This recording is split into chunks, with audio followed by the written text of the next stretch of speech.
نحمدہ و نصلی علی رسولہ الکریم اما بعد. میرے پیارے عزیزان دوستوں اور ساتھیوں، السلام علیکم ورحمۃ اللہ وبرکاتہ. آپ تمام ہی حضرات کو اتنی بات تو اچھی طرح سمجھتے ہوں گے کہ ہر انسان اپنی مذہبی دینی محفل کا آغاز اس چیز سے کرتے ہیں جو اس کے یہاں بابرکت و باعظمت ہو. ہمارے مذہب اسلام میں قرآن کریم ایسی ہی پرعظمت اور شان و شوکت والی کتاب ہے.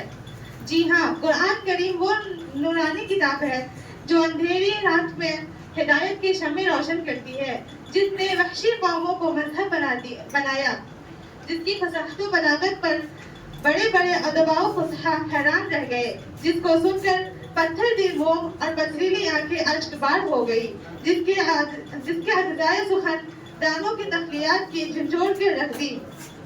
میرے پیارے دوستوں اور ساتھیوں، قرآن کے اندر وہ مقادیس ہے جو دلوں کو کھینچتا ہے، وہ راگ ہے جو اندر کی تاریکیوں کو منور کر دیتا ہے، وہ نغمہ ہے جو روحوں کو سرشار کر دیتا ہے، یہ وہ جادو ہے جو دل و دماغ کی کایا پلٹ کر دیتا ہے، وہ ساز ہے جس کو سن کر شجر و حجر بھی جھومنے لگتے ہیں. تو آئیے دوستوں، آج کی اس مبارک مجلس کا آغاز ایسی ہی بابرکت اور عظمت کتاب سے کرتے ہیں. چنانچہ میں دعوت دینا چاہتی ہوں عائشہ کو کہ وہ آئے اور تلاوت کلام اللہ پیش کرے. دنیا کی کتابوں میں قرآن چمکتا ہے، دنیا کی کتابوں میں قرآن چمکتا ہے، قرآن میں اللہ کا فرمان چمکتا ہے. عادت بنا لے جو تلاوت قرآن کی، اللہ کی نظر میں وہ انسان چمکتا ہے. اعوذ باللہ من الشیطان الرجیم، بسم اللہ الرحمن الرحیم. ان المسلمین والمسلمات والمؤمنین والمؤمنات والقانتین والقانتات والصادقین والصادقات والصابرین والصابرات والخاشعین والخاشعات والمتصدقین والمتصدقین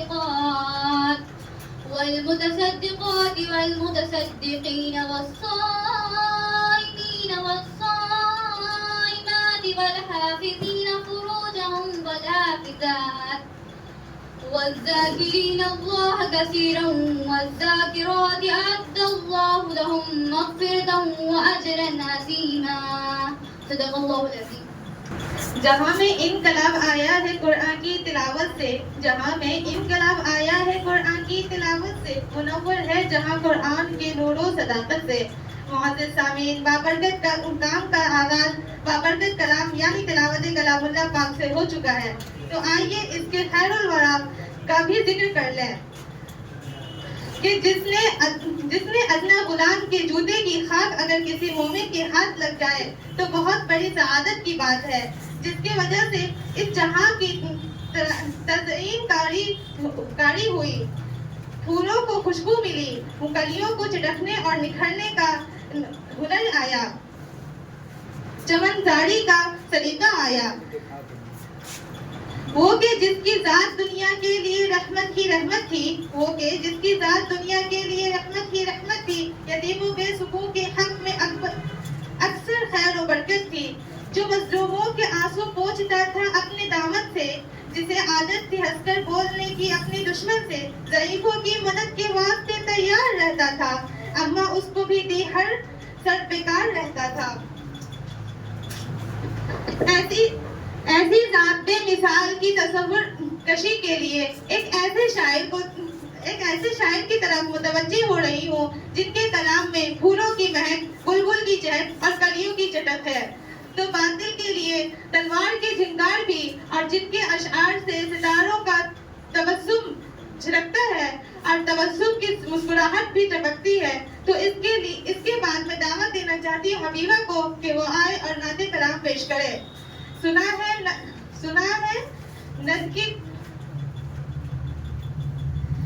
ہے نور کی برسات ہوتی ہے مدینہ میں، سنا ہے نور کی برسات ہوتی ہے مدینہ میں، الہی کو کوئی قطرہ آ پڑے ہم سب کے سینے میں. السلام علیکم ورحمۃ اللہ وبرکاتہ.